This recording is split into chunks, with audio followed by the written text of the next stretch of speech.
കേരളത്തിന്റെ സമ്പദ് വ്യവസ്ഥയും കാർഷിക മേഖലയും ജീവനാഡിയും നിയന്ത്രിക്കുന്നതിൽ തെക്കുപടിഞ്ഞാറൻ കാലവർഷത്തിനുള്ള പങ്ക് നിർണായകമാണ്.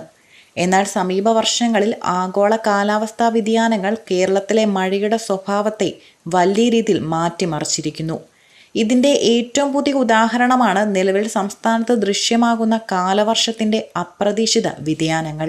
ജൂൺ 1 ആരംഭിച്ച് മന്ദഗതിയിൽ നീങ്ങിയ മഴ കഴിഞ്ഞ ഏതാനും ദിവസങ്ങളായി വൻ ശക്തമായി പെയ്തിറങ്ങിയെങ്കിലും വരും ദിവസങ്ങളിൽ സംസ്ഥാനം വീണ്ടും കടുത്ത വരൾച്ചയിലേക്ക് നീങ്ങിയേക്കാമെന്ന ആശങ്കയിലാണ് കാലാവസ്ഥാ നിരീക്ഷകർ.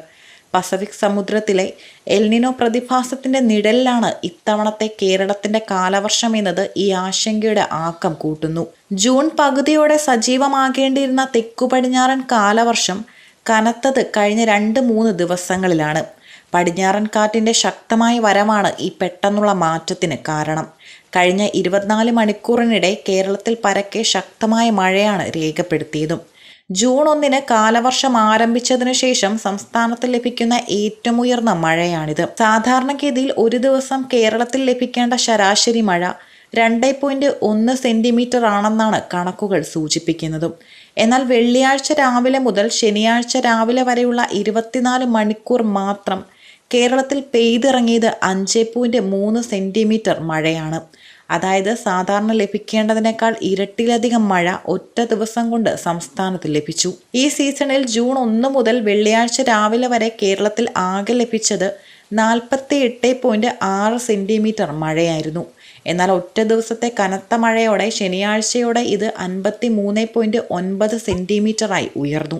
എങ്കിലും ഈ സീസണിൽ സാധാരണഗതിയിൽ ഇക്കാലയളവിൽ ലഭിക്കേണ്ട ശരാശരി മഴ 73 സെന്റിമീറ്റർ ആണെന്ന് കാലാവസ്ഥാ നിരീക്ഷണ കേന്ദ്രം വ്യക്തമാക്കുന്നു. ഇതിൽ നിന്നും നിലവിൽ പെയ്ത മഴ ആശ്വാസകരമാണെങ്കിലും മൊത്തത്തിലുള്ള മഴക്കമ്മി നികത്താൻ ഇതിനായിട്ടില്ലെന്നും വ്യക്തമാണ്. ഇത്തവണ കോട്ടയം ജില്ലയിലാണ് ഏറ്റവും കൂടുതൽ മഴ പെയ്തത്. കുമരകത്ത് 13.5 സെന്റിമീറ്ററും കോട്ടയത്ത് 12.4 സെന്റിമീറ്ററും മഴ രേഖപ്പെടുത്തി. മഴയുടെ തീവ്രത കണക്കിലെടുത്ത് കേന്ദ്ര കാലാവസ്ഥാ വകുപ്പ് മുന്നറിയിപ്പുകളിൽ മാറ്റം വരുത്തിയിട്ടുണ്ട്. കണ്ണൂരും കാസർഗോഡും ഒറ്റപ്പെട്ടയിടങ്ങളിൽ അതിശക്തമായ മഴയ്ക്കുള്ള സാധ്യത മുൻനിർത്തി ഓറഞ്ച് അലർട്ട് പ്രഖ്യാപിച്ചിട്ടുണ്ട്. 24 മണിക്കൂറിൽ 115.6 മുതൽ 204.4 വരെ മഴ ലഭിക്കുന്ന സാഹചര്യത്തെയാണ് അതിശക്തമായ മഴയെന്ന് വിശേഷിപ്പിക്കുന്നത്.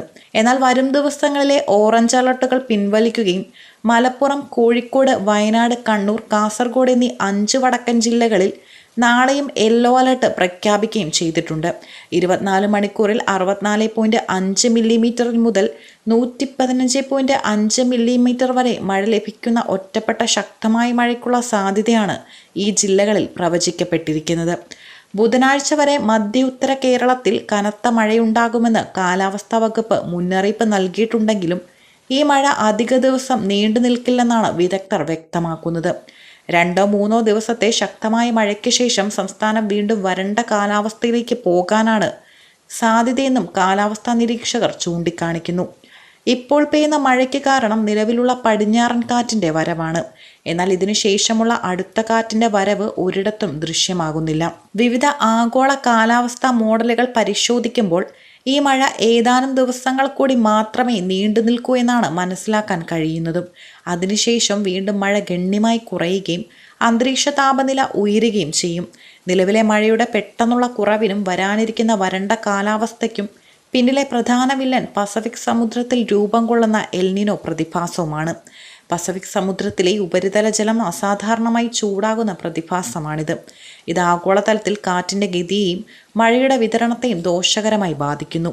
എൽനിനോ ശക്തമാകുമ്പോൾ ഇന്ത്യൻ ഉപഭൂഖണ്ഡത്തിൽ പ്രത്യേകിച്ച് കേരളത്തിൽ കാലവർഷം ദുർബലമാകുന്നതും പതിവാണ്.